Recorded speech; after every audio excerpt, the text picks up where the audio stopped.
Good morning, Chris Beecham. Well, welcome to Charting the Markets on IG Live, and it's certainly a risk-off day across indices. You had a tough session overnight in Asia. Chinese markets once again slumping, dramatic losses for the Hang Seng.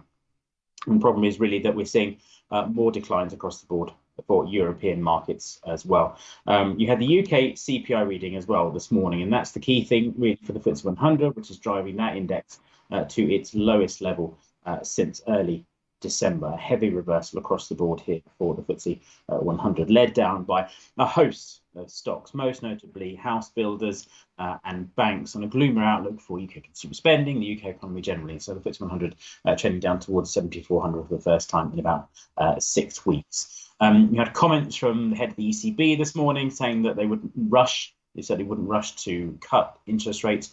Yesterday, you had a speech from Fed member Waller, who previously regarded as one of the most hawkish, i.e. most in favour of more rate increases to fight inflation, now saying they would still expect to cut rates this year. The market, I think, took that in an odd way. I think because he didn't explicitly say let's cut rates in March, there was a further strengthening of the US dollar and a further set of losses for US equity markets. But the key point here is that one of the most hawkish members of the FOMC previously is still pushing for a cut, or still thinks a cut in rates is necessary. It's just that, as we've been saying, markets got too excited about the prospect of rate cuts in 2024 and too early, really. I think the fact you've had rising UK inflation, you've had US inflation remaining relatively steady means that while we still expect cuts this year, or probably should expect cuts this year, it's not going to happen as early as markets thought. And that's where the volatility comes from. It doesn't necessarily disrupt the overall uptrend for particularly US markets, certainly not the FTSE 100, as we'll come to in a second,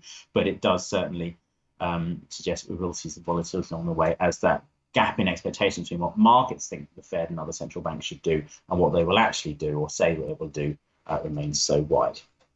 But let's move on to the charts and with the indices to start with, and beginning as ever, or usually with the FTSE 100, down 1.3% this morning at 74.42. And as I said, that's its lowest level since the beginning of December. So all that Christmas rally wiped out for the FTSE 100. And as you can see on the chart here, we're back below the 200-day moving average again. We're below trendline resistance from that record high of February last year. And that reversal from 7,700 back in place. It's notable that while we did in late December and early January push on above 7,700 and seem like we could hold above it, you really, as you can see from these long tails here, plenty of people selling at those levels. And that's what that chart is telling you, that it couldn't hold here. It had another brief attempt on the 8th of January as markets got back underway to rally, and then it's been downhill since then. So while other indices still firmly in an uptrend, we'll come to the DAX in a second, and the Nasdaq, the FTSE 100 still very much a straggler in European markets. Not as bad as some in Asia, but certainly still really struggling. So it could maybe in the short term see a rebound, because we've wiped about 200 points off the index in the space of 2 or 3 days. So it's certainly taken quite a big knock to the downside. But I think really we're still looking at additional losses, and the fact we couldn't hold above 7,700, looking at that medium-term view, does send a message that this index is still very much under pressure. We're back below trendline resistance, we're back below the 200-day moving average, so both of those could form resistance if we do try to rally. Where do we go from here to the downside? Well, the obvious destination is still these lows from all the way through 2023. It seems remarkable that we're still talking about this, really, but such is life for the FTSE 100. Big area of support around 7,300. And it's not an exact line, but it's just an area, really. You can see every time we dipped into this zone, all the way down towards sort of 72.30, the buyers did come in eventually to defend it. Plenty of volatility around those levels, but you did see that definite support zone. So that could be our natural destination in the short term. It'll be interesting to see what happens if and when the FTSE 100 gets to that zone. Very much a bearish view, I think, for the time being, and it's interesting that that contrasts with perhaps a more optimistic view for the other indices. But for it to get back above maybe 75, 80, back above the 200-day moving average might suggest that we've arrested the decline in the short term, and maybe another attempt to break high is in play. But a very, very tough morning for the FTSE 100, building on a very, very poor start to the year. Go over to Germany and the DAX. This one, of course, down heavily again this morning, not as much as the FTSE 100, but taking a bit of a knock. But it's important to put this move in context, I think. And context is often the key thing that a lot of people miss when they talk about markets. We all do. If you look at the DAX, we rallied 16.5% from the end of October to the middle of December, up to 17,000 new record high. From there, we've come down about 4%. Nearing 4%, really. So you'd expect that kind of pullback in any kind of market. Big move in one direction, retracement to an extent, but while it's still going on, you can still argue that this is in a new uptrend. We'll just wait to see how far this pullback goes before it does start to rally. That's probably the base case we're still working on, although if things turn gloomier, that might put some more pressure on the price. So really, if we're looking for further downside in the short term, if we do close below the 50-day moving average, that would be an interesting development. We're certainly back below the previous record high from the summer, so that's not great for the index either. Could push us on down towards 16,200 maybe in the short term. Even towards the 200-day moving average, though, I think given the scale of the move we had in Q4 of last year, you could still see quite additional drop, takes us down towards 16,000 and still yet creates higher low, remains to be seen. To establish a more bullish view from here, from where we are at this level, I think we want to see a close back above maybe 16,500, a bounce off that 50-day moving average, and then it might begin to establish a more positive short-term view. And so as well, short-term trendline resistance from that record high. And stress that we are only 4% off a record high for this index. Could still see us maybe establish a more optimistic direction in the short term. And then over to the Nasdaq, and this one barely off the record highs, almost as well. It's slightly confusing for everybody. It also nearly reached 17,000, but it's only really about 2% off that level, if that, 1 3/4%. So very much a consolidation, not pullback, and that's because last week we had that big bounce that really restored things. You saw a more optimistic view suddenly emerge again. The bounce couldn't carry on. Perhaps unsurprisingly, given you've got the beginning of earnings season, because you had a US holiday on Monday, so it really just took some of the upward pressure off the index. I think the worry for, not for this market, but for, say, Europe, is that, of course, if the US hasn't dropped very much, and if it begins to show a similar kind of decline, then that would put further pressure on Europe as well, I would suspect. So that's the worry if you're looking at European markets in isolation. The US continues to set the weather.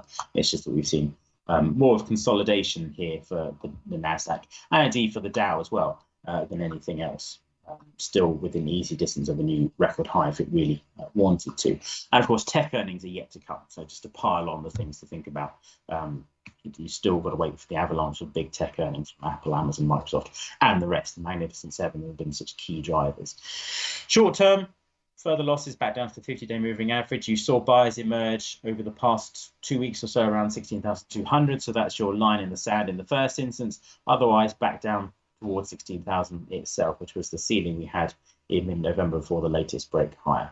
Otherwise, it wouldn't take much of a bounce really to put us back at 17,000 and then push on to record highs. And really, it's after recovering from the losses of the summer, the index is still firmly in bullish territory. If you had to sort of rank the three indices we looked at this morning, Nasdaq still firmly bullish, DAX probably still in the bullish camp, but a bit less strong, and FTSE 100 firmly, I think it has to be said for the time being, in the bearish camp. So if we go over to FX markets, and here you can see partly what's driving these risk-off moves in equity markets, and that's the strength of the US dollar. We're not looking at the Nikkei this morning, but if you would cast your eye over the Nikkei as well, that's also done better because of what's happening here, which is the strength in the dollar and the weakness in the yen. Dollar-yen, very much a dollar strength move here also because the Bank of Japan is still very cool on the idea of tightening monetary policy. So you've seen dollar-yen surge, a very impressive move. It's reminiscent of what we had in the summer and indeed before that in 2023. Sharp downward losses, but suddenly a rebound. People are very keen still to buy the dollar against the yen. It's taken us back to the highest level again since the very beginning of December, so a 6-7 week high here for dollar yen. A revival of the uptrend very much in place. After what was still a higher low. Quite a dramatic pullback, and understandably a lot of people thought, well, we continue, but the price has once again corrected that notion. So it showed us what we should be thinking here, which is what price does. The fact we're back above that June high at 144, 145 is the first key thing. We've broken above previous resistance, and now we're back above the 50, and indeed today above the 100-day moving average. So we're still looking at a market where the buyers are firmly in charge. And yes, it was quite a big pullback, but it was still a higher low, so the uptrend still in place. Whether it continues the same pace remains to be seen, but certainly it does look like with the Fed pushing back on rate cut expectations, and the Bank of Japan really not keen on moving on policy anytime soon, you could envisage further upside here towards 152, which will inevitably bring back talk of Japanese monetary intervention in the currency pair, but we'll wait for that for another day. Over to Europe and UK inflation this morning as well, adding to that picture of central banks not keen to cut rates. And that's seen sharp rise for the pound against the euro, or in this case, the euro dropping against sterling after signs earlier in the week of a potential recovery here around the 86 level. It's back to the losing ways for euro sterling, continuing its losses from the end of December and now targeting this area of support from early December. And you can see again, without needing to draw lines, which always makes people sort of fixate on particular levels, you can just see, if I do one of these rectangles, how plenty of buyers stepped in around this level. So for whatever reason, people are prepared to buy euro sterling down here. So that's your area of support really around 85.60 that we'll be watching if it gets there, which it looks likely it will do. Obviously today's downward move could see some follow through, particularly if you get more strong UK retail sales data, although it could be unlikely. Anyway, let's look at the price and focus on that. Close below sort of 85.50, then really opens the way to this area. Again, big wide zone of support really around the 85.20 level. And that was where the declines of the first half of the year really stopped. So that's the key area of support we're watching. Intermediate support here from the December low and then on down to the summer lows. Buyers certainly knocked out really this morning. Signs of a rebound that we'd had yesterday and on Monday have been reversed. So again, it needs quite a big of a recovery back above 86 to suggest that maybe a low was forming. And that's the key thing with tech analysis. It's not just only what will happen next, it's just in what might, and the price is giving us the guide. I think this morning's drop in euro sterling sends a message that what we thought was a low earlier week isn't, and now we're watching for further moves to the downside. And that's of course why we have risk management and stop losses. And then dollar CAD, like dollar yen, really surging on because everyone was far too bullish, shall we say, on Fed rate cuts for this year. Now that's being wound back in again. You've had this big surge, 300 points here for dollar CAD, back above the 200-day, back above the 50-day. You will get, it's crucial to note, the 50-day moving average will still continue to decline, so you might get that feared death cross, the 50 crossing below the 200-day, which of course last time worked quite nicely in June, but it's very much a choppy one, range bound here since March for dollar CAD. Plenty of ground covered, but not much real direction, to be said. If it continues to gain, the next area to watch is 136, because that was the key area on the way down during November and December. You tried to establish a rally here, some short-term strength, and then it fizzled out, and off we go back to the downside because, of course, of what the Fed said. So interesting to note, though, what happens if and when we get there. If we can hold above there, that reinforces the bullish view. For the sellers, it's been 4 tough days, really. A really big move higher here.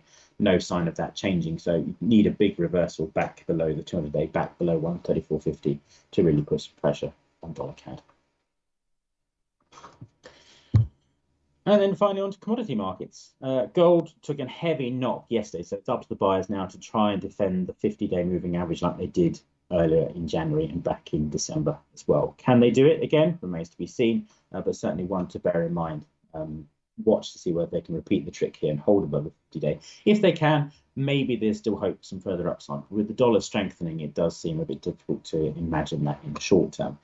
Further declines below 2013 and below last Thursday's low. Really, the next area is that mid-December low below 2000 towards 1980. That's the first thing to look for. And then on down towards, of course, the 200-day moving average as well.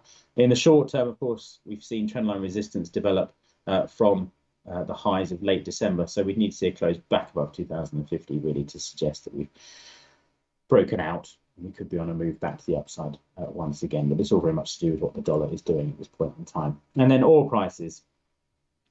What was seen as maybe a chance for oil to break higher has turned again to a move to the downside. And now you've got the MACD on the daily chart really potentially moving into negative territory once again. So there'd been some hope maybe that oil prices would break higher over the past 2 weeks or so, because you've seen some signs of strength coming through.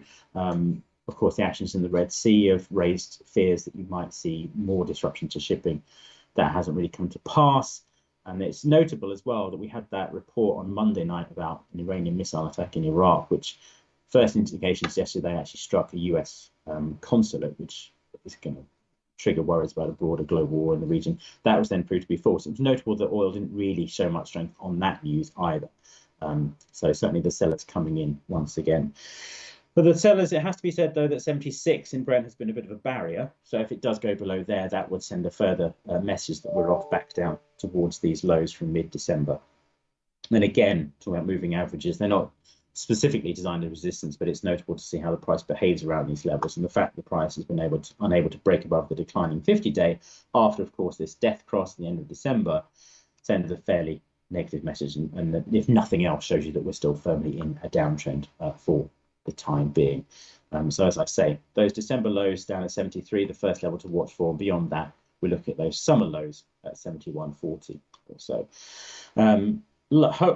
Lower highs, I couldn't get words out there, lower highs all the way through since the end of October.